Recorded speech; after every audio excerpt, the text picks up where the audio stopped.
하나님의 말씀은 로마서 8장 26절에서 27절의 말씀을 다 같이 합독하겠습니다. 이와 같이 성령도 우리의 연약함을 도우시나니 우리가 마땅히 빌 바를 알지 못하나 오직 성령이 말할 수 없는 탄식으로 우리를 위하여 친히 간구하시느니라. 마음을 감찰하시는 이가 성령의 생각을 아시나니 이는 성령이 하나님의 뜻대로 성도를 위하여 간구하심이니라. 아멘. 많은 위로를 성경을 통해서 받지만 목사로서 참 많은 부족함을 느끼고 기도를 많이 못하고 이런 것에 항상 내 스스로 지적이 되고 그래서 어떻게 하면 기도를 오래 하고 많이 할 수 있을까? 어떻게 하면 영적으로 충만해서 온전함을 입을 수 있을까? 어떻게 하면 똑똑한 사람이 될 수 있을까? 이게 참 마음의 염원으로서 부족함을 느꼈는데 가장 그 부족함을 느끼는 마음속에 위로가 된 말씀이 오늘 본문의 말씀이에요. 참 이 말씀에 대한 깊이를 전에는 깨닫지 못했지만 갈수록 이 깊이가 깨닫는 것이 인간의 스스로 무언가를 하려는 것이 과연 종교심이었고, 그래서 나도 예전에는 종교심이 굉장히 강했구나. 내가 뭔가를 해서 보여줘야 되고 내가 뭔가를 해야 하나님이 응답할 것이고 이런 종교심이 나도 굉장히 투철했어요. 그런데 하나님의 말씀의 근본을 깨달아 보니까 종교심은 신앙과의 완전히 달라지는 사람이 만든 법에 따라가는 것이요, 신앙은 하나님의 법 안에서의 기뻐하고 즐거워하는 것이에요. 이렇게 달라지고 있다는 것을 많이 내 자신이 발견하게 됩니다. 어쨌든 오늘 예수님께서는 항상 제자들과에 다니면서 말씀하셨을 적에 제자들은 예수님과 함께 있으면서 뭐가 든든하고 뭐가 될 것 같고 그 다음에 이스라엘 회복할 것이고 뭐 이런 믿음을 가지고 예수님을 쫓았어요. 그러나 예수님이 어느 날 내가 너희를 떠나야 된다.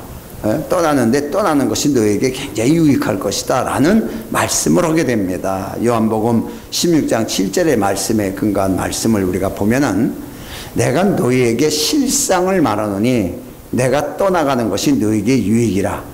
내가 떠나가지 아니하면 보혜사가 너에게로 오지 아니할 것이요 가면 내가 그를 너에게로 보내리니 그래요. 사실 보혜사 그냥 변론하시고 변호자라는 거예요. 나를 위해서 모든 것을 대신 해줄 수 있는 것이다 라는 뜻이에요. 도움을 주는 거죠. 그러나 실제상으로 이 제자들의 입장에서 예수님의 말씀을 들을 때에는 예수님 외에 다른 것은 없는 것이에요. 예수님이 최고로 자기를 도와주고 자기 나라를 회복할 수 있는 분인데 뭔 예수님이 다른 뭐 보혜사를 뭘 보내서 뭘 어떻게 하겠다는 건지 사실 이해가 하나도 안 가는 믿음입니다. 아이들에게 엄마가 얘기하는 거야. 내가 실상을 말하느니 내가 너를 떠나고 다른 엄마가 올 것인데 다른 엄마가 오는 게 너한테 유익할 것이다. 이 말을 들었을 때 그 아이 너무 기쁘다 하고 할 아이들이 어디가 있어요? 이런 거하고 똑같은 거예요. 사실상으로 말씀이 믿어지지 않은 거예요. 뭔 말씀을 하는가? 사실 이랬죠. 어쨌든 간에 성령을 보내시기 위해서는 예수님이 떠나가야 돼요. 다시 말해서 눈으로 보는 예수님은 시한적이에요. 그 시간이 끝나고 하나님의 뜻이 이루어지면 떠나야 돼요. 그런데 보내신 성령은 영원히 거하세요. 우리에게. 자, 이런 걸 사실상으로 당시에는 잘 몰랐었습니다. 그래서 오늘날 그 성령이 우리 가운데 오시면은 우리에게 모든 것을 도우신다고 나오세요. 도우시는 자. 그래서 돕는 자라는 말이 보혜사라는 뜻이에요. 돕는 자, 나를 돕는. 자, 여기 도우신다는 뜻은 무슨 뜻이냐 그러면 일방적으로 하나님이 다 하신다. 너는 가만히 있어도 내가 와서 다 하신다 라는 것이 아니고 함께라는 뜻이에요. 너와 함께 할 것이다. 네가 함께 할 것이다. 그러니까 네가 움직이면 나도 움직이고 네가 멈춰 있으면 나도 멈춰 있고 이 함께라는 거예요. 그 존재의 가치성을 같이 얘기하고 있습니다. 그래서 보혜사라고 그랬는데 요한복음 14장 16절의 말씀에 가서 보면은 내가 아버지께 구하겠으니 그가 다른 보혜사를 너에게 주사 영원토록 너희와 함께 있게 하시리니 그래요. 영원토록이에요. 너희가 죽을 때까지 있을 것이라가 아니라 영원토록. 놀라운 얘기죠. 영원토록. 자, 이 말씀을 이제 하셨는데, 이 여기서 이제 보혜사란 말이 무슨 뜻이냐고는 글자 그대로 변호사처럼 나를 변론해 주는 거예요. 내가 부족한 부분은 그럴 수밖에 없었다. 또 어떤 거에서 이렇게 하면 그 상황이 이렇기 때문에 이 사람이 이렇게 할 수밖에 없었다라고 변호사가 변론을 해요. 그래서 우리 죄에 대한 변론을 한다는 게 아니에요. 여기서 잘 이해를 해야 돼요. 죄에 대한 변론이 아니라 우리 부족한, 우리 자신이 연약하고 부족해서 미처 깨닫지 못하고 알지 못하고 기도할 때 무엇을 기도할지도 깨닫지 못하고 있을 때 성령께서 이걸 도우신다는 거예요. 도우신다니까 우리에게 깨닫게 해가지고 영감을 줘가지고서 뿅 해가지고서 기도가 좌자자자자잘 나오게끔 하신다고 생각하는 사람들이 있어요. 응? 그런 뜻이 아니에요. 우리는 여전히 부족해요. 여전히 연약하고 그것을 대신 기도하는 거예요. 우리 기도와 합하여서 대신 기도를 해서 올라가는 거예요. 하나님께 올려지는 거예요. 우린 연약해요. 부족해요. 이 사실에 아니야, 연약하지 않아, 부족하지 않아. 왜냐? 내가 함께하기 때문에, 내가 그걸 마무리하기 때문에. 이런 뜻이에요. 이걸 도우신다는 뜻이에요. 이게 보혜사예요. 얼마나 든든해요. 여기에서 내가 진정한 자유를 얻게 되는 거야. 아, 그렇구나. 어? 이것뿐입니까, 여러분? 하나님 우편에 계셔서 보좌 우편에 앉아서 계신 모든 걸 통치권을 가진 왕의 왕이신 그리스도께서도 우리를 위하여 하나님 우편에서 친히 간구하신다고 할 정도로 우리를 위해 기도를 하죠.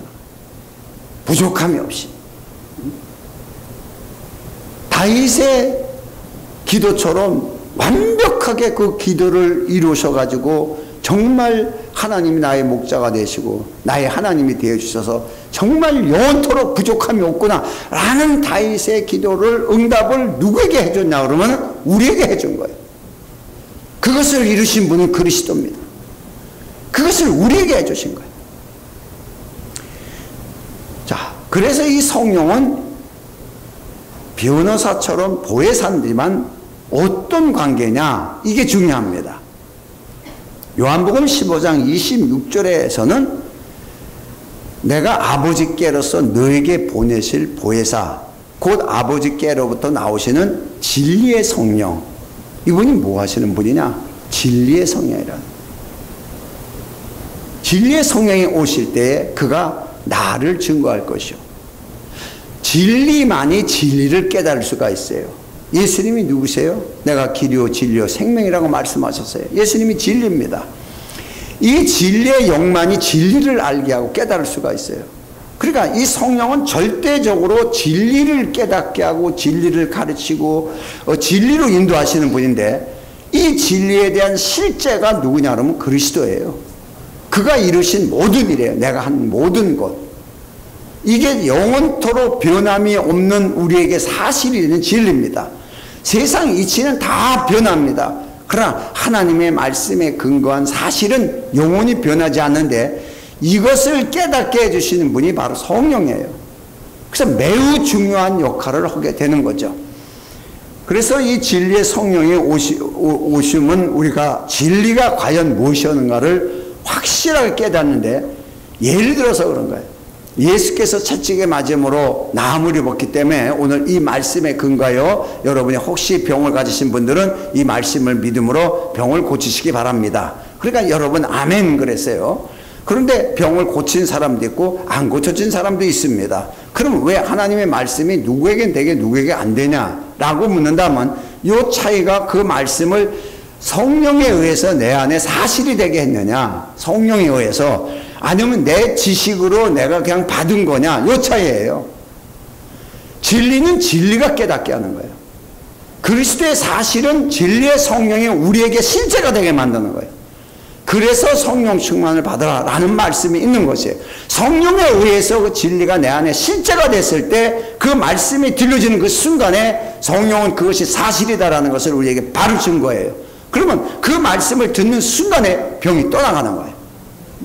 이런 쉽게 얘기를 해서 이런 결과를 가져올 수가 있어요. 그러니까 그 말씀을 사람의 지식으로 받는 게 아니고 성령이 그 말씀을 우리에게 인지시켜서 사실화시켜요. 그래서 그 말씀이 우리는 믿는 거예요. 여러분 성경을 볼 때도 어떤 날 갑자기 그 말씀이 확 마음에 와닿을 때가 있어요. 이때가 성령이 감동이 되는 거예요.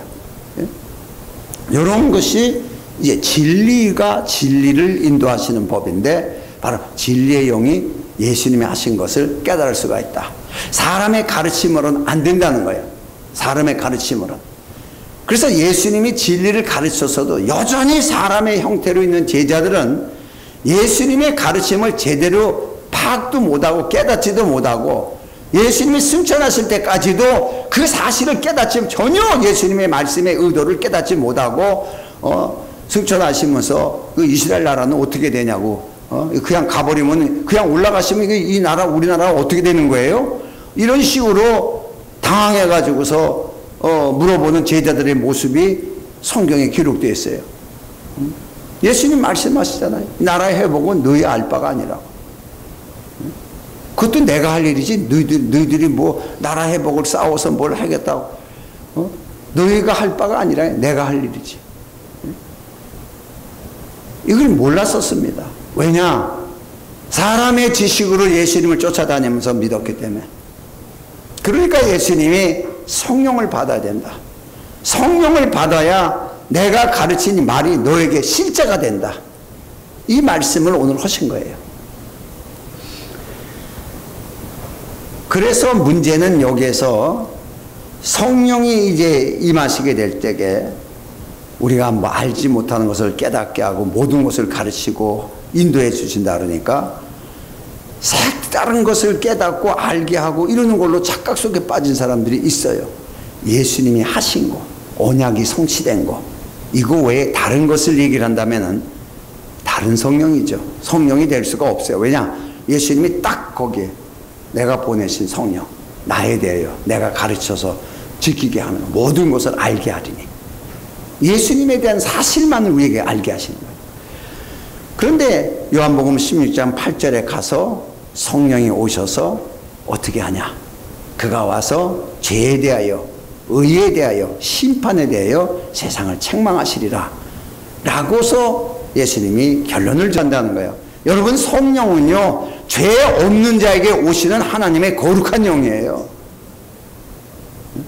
하나님의 성전에 성전된 우리가, 거룩히 하나님에게 성전된 우리에게 그 하나님의 왕으로 그 성전에 임재하시는, 주인으로 임재하시는 분이 성령입니다. 그런데 와가지고 죄를 또 깨닫게 한다면은 예수님의 구속사, 죄 때문에 십자가에서 죽으신 예수님의 구속사를 무시해버리는 거야, 성령이. 우리는 그 사실을 믿음으로 말미암아 구원받고 죄사함을 받는데, 성령이 와서 또 죄를 깨닫게 하여 회개하게 한다면은 이건 예수님의 구속사를 그냥 짓밟아버리는 이단 사상이에요.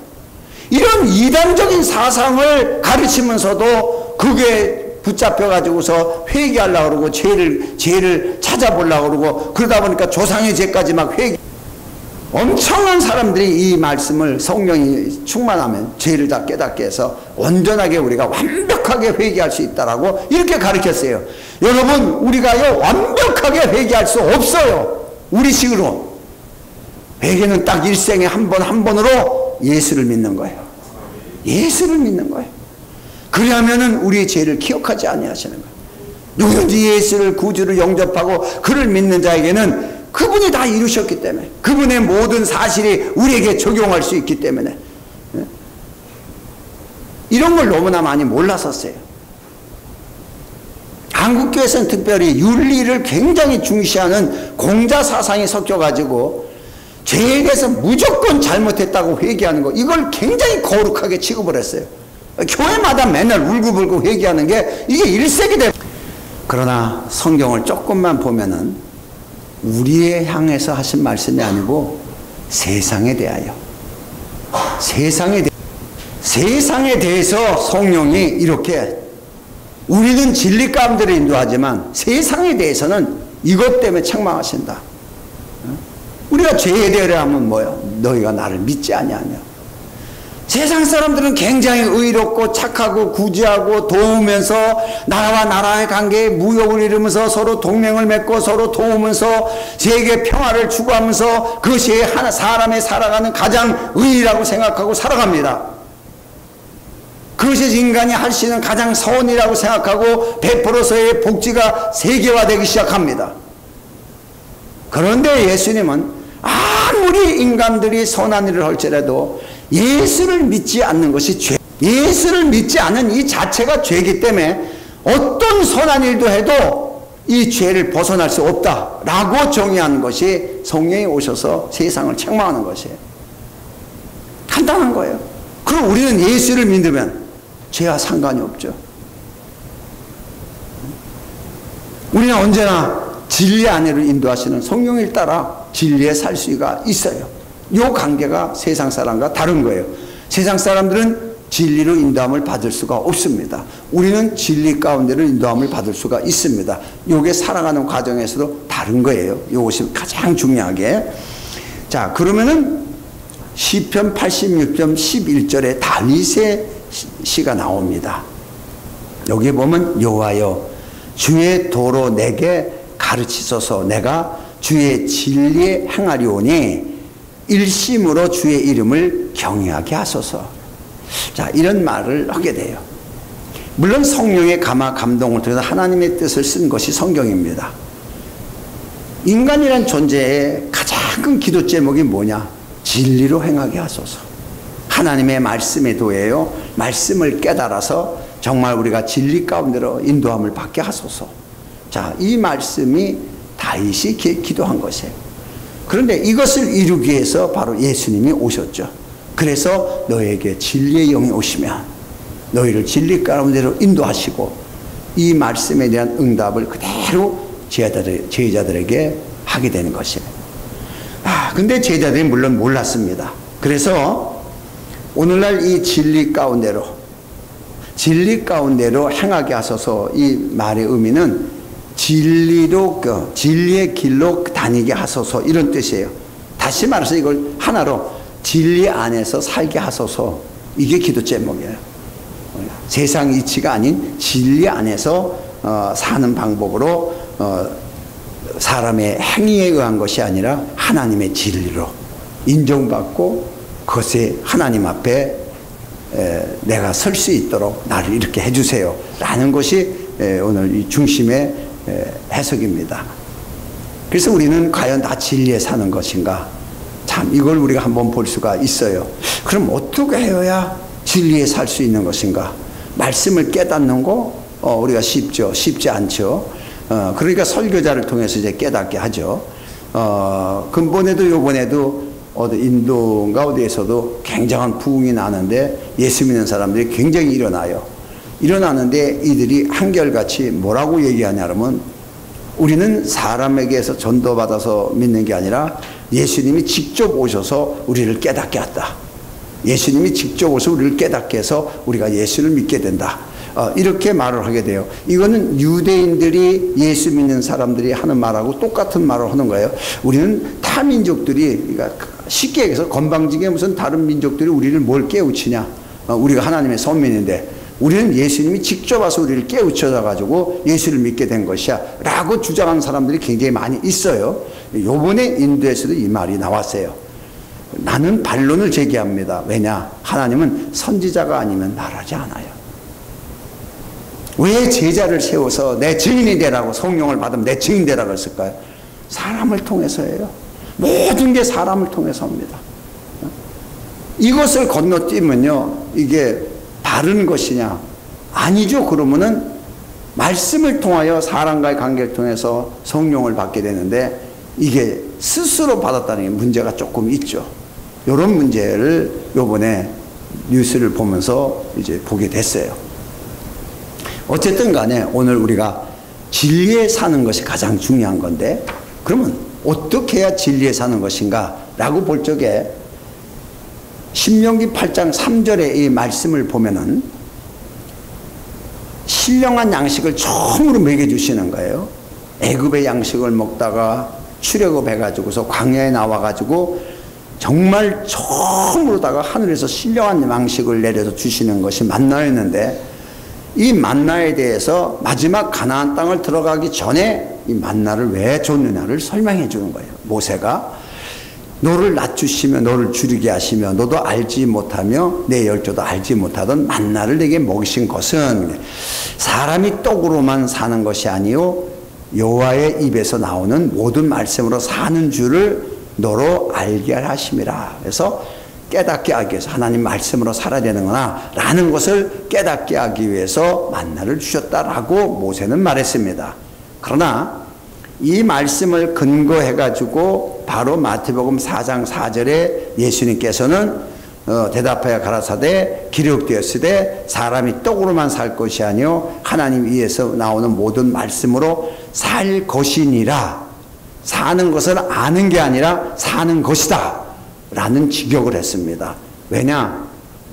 그분이 하나님의 말씀으로 오셨기 때문에 이제는 하나님의 말씀으로 직접적으로 아는 게 아니라 살아갈 수 있는 방법을 예수님께서 말씀하신 거예요. 그래서 예수님께서 요한복음의 6장 63절에 가서는 내가 너에게 이른 말이 영이요 생명이라. 완전히 구약의 만나를 내리는 것은 하나님 앞에서 사는 것을 깨닫고 아는 건데 예수님은 직접적인 이 사실관계를 얘기를 했어요. 내 말이 영이요 생명이라. 그러니까 우리가 하나님의 말씀을 듣고 말씀에 적용해서 사는 게 진리에 사는 거예요. 하나님의 말씀에 적용해서.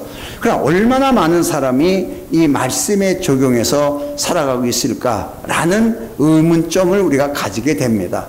어떻게 하는 게 말씀에 적용하는 것인가 라고 볼 적에 우리는 말씀의 적용, 진리의 적용보다도 우리는 어떤 적용을 쉽게 해요? 행위의 적용을 훨씬 쉽게 합니다. 이런 예배의 의식, 이것을 성경은 지적하고 있다. 누가 과연 어떤 행위로 하나님을 기쁘게 할 수 있을까? 없다는 거예요. 자, 그래서 오늘날 우리가 진리에 사는 것은 하나님의 말씀으로 사는 것이구나. 그런데 한 가지가 더 있죠. 진리에 산다. 그런데 진리의 길로 나를 걸어가게 하소서. 이게 다윗의 기도에 있는 거예요.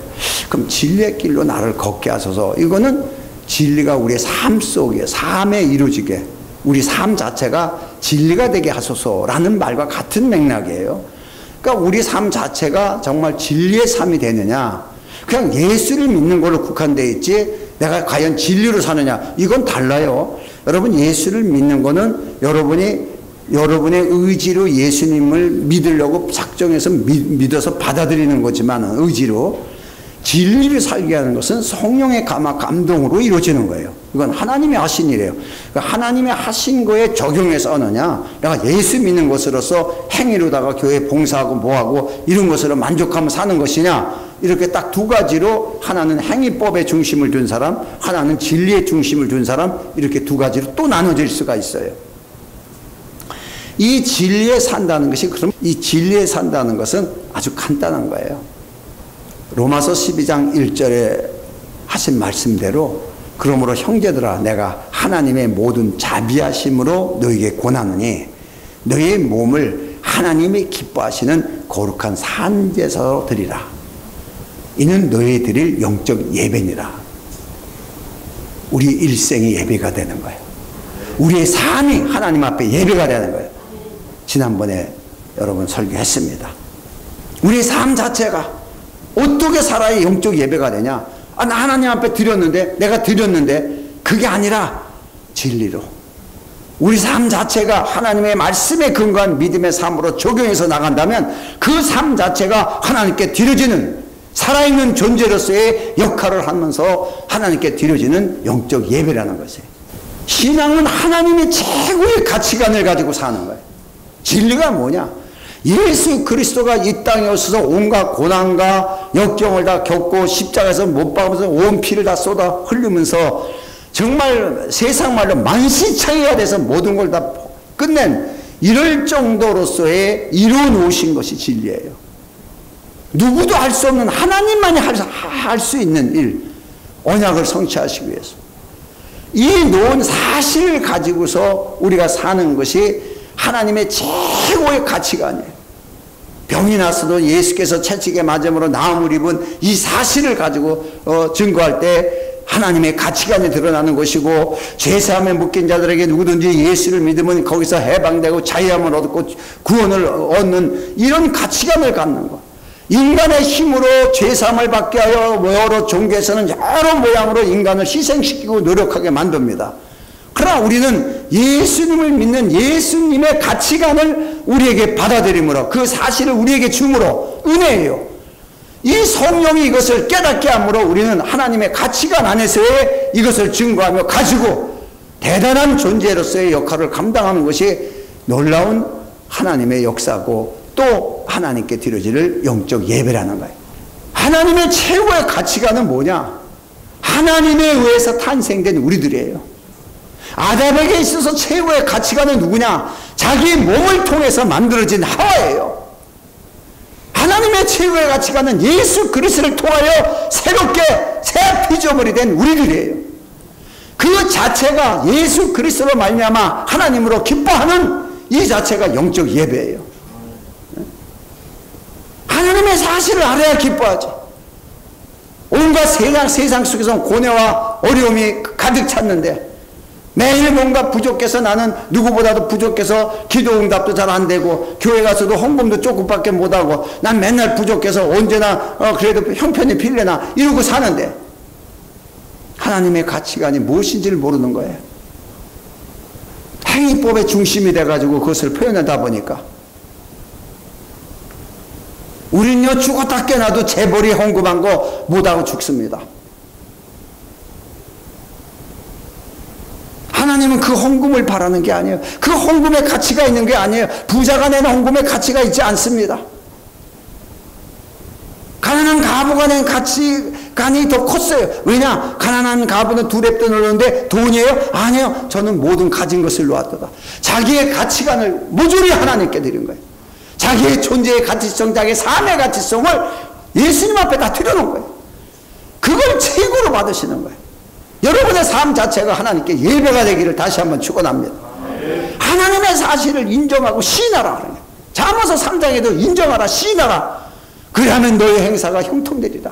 하나님이 너를 지도하시리라, 인도하시리라. 이 말씀 그대로, 잠언서의 말씀 그대로 성령을 우리에게 보내신 거예요.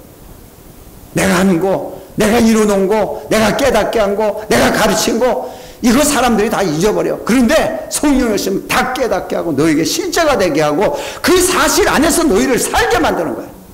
이게 예수님 가르침이에요. 이게 성령 충만한 거예요. 방언하는 걸로 충만하는 게 아닙니다. 하나님의 사실을 아는 거예요. 이걸 깨달은 사람들은요, 정말 마음에 기쁨이 있고 만족이 오는 거예요. 최고의 만족이 우리 안에서 일어나기 시작하는 거예요. 그래서 이 가치관을 가지고 있는 자가 살아있는 존재입니다. 그래서 로마서 8장 35절에 가서 보면은 우리가 누가 우리를 그리스도의 사랑에서 끊으리요? 환난이냐 공고냐 핍박이냐 기근이냐 적신이냐 위험이냐 칼이냐. 세상에서 일어나는 정말 우리가 깜짝 놀랄 일들이에요. 이런 것이 일어나도 진리로 자유할 수 있다는 거예요. 여기에 묶이지 않고 여기에 치우치지 않고 진리로 사는 사람은 당당하게 이것을 지배하고 나갈 수 있다는 거예요. 그래서 넉넉히 이긴다고 단호하게 말할 수 있는 자가 사도 바울의 모습이었고, 그 처참한 환경 속에서도 그는 전혀 환경에 지배당하지 아니하고 그리스도의 진리로 항상 만족하고 하나님의 역사를 이룰 수 있는 그 사건을 우리가 보게 됩니다. 오늘날 진리라는 것이 뭐예요? 우리에게 자유를 주시는 거예요. 권리입니다. 우리가 어떤 것에도 지배당하지 않고 치우치지 않고 치고 들어가서 치고 나가는 것, 이게 바로 진리의 권리고, 어느 곳에서도 묶이지 아니하고 자유를 주장하는 것이 진리의 권리요 자유의 권리입니다. 이것을 성령의 진리를 깨닫게 하심으로 말미암아 우리에게 이루어지는 사실이에요. 이게 실제고, 그런데 이것에 대해서 말하지 못하고 문제 해결, 어디 가서 뭐 특별 안수 또는 작정 기도 이런 식으로 해서 자기의 행위로 말미암아 그 응답을 받으려고 한다면 이 사람은 진리에서 벗어나는 거예요. 진리는 믿음으로, 하나님의 하신 말씀에 대한 믿음으로 우리에게 이루어지고, 그것이 내 응답으로, 내 믿음만으로 끝나는 것이 아니라 성령의 감동으로 역사하시는 거예요. 오늘 이 말씀을 하신 거예요. 그래서 우리의 삶 자체가 하나님 앞에 부족함이 없는 삶. 어떤 상황이 와도 하나님이 나의 하나님 되어주시니. 나는 요즘에 와서 이 설교를 하면서도 기도해요. 하나님의 우편에서도 예수님이 나를 위해 기도하시고, 성령도 말할 수 없는 탄식으로 내 부족함을 위해서 하나님께 기도하시는데, 내가 뭐 때문에 부족해서 뭐가 안 된다고 하나? 항상 넉넉하자. 항상 넉넉하자. 넉넉히 기도하시 넉넉하자. 여유를 갖자. 이 말씀을 자꾸 이제 되새깁니다. 오늘 이와 같이 오늘 주신 말씀을 통해서도 여러분이 환경에 의한 여러분을 발견하지 말고 말씀에 의한, 진리의 성령에 의한 여러분 자신을 발견하여 언제나 하나님의 만족이 되는 여러분 되시기를 예수 이름으로 축원합니다. 기도합니다.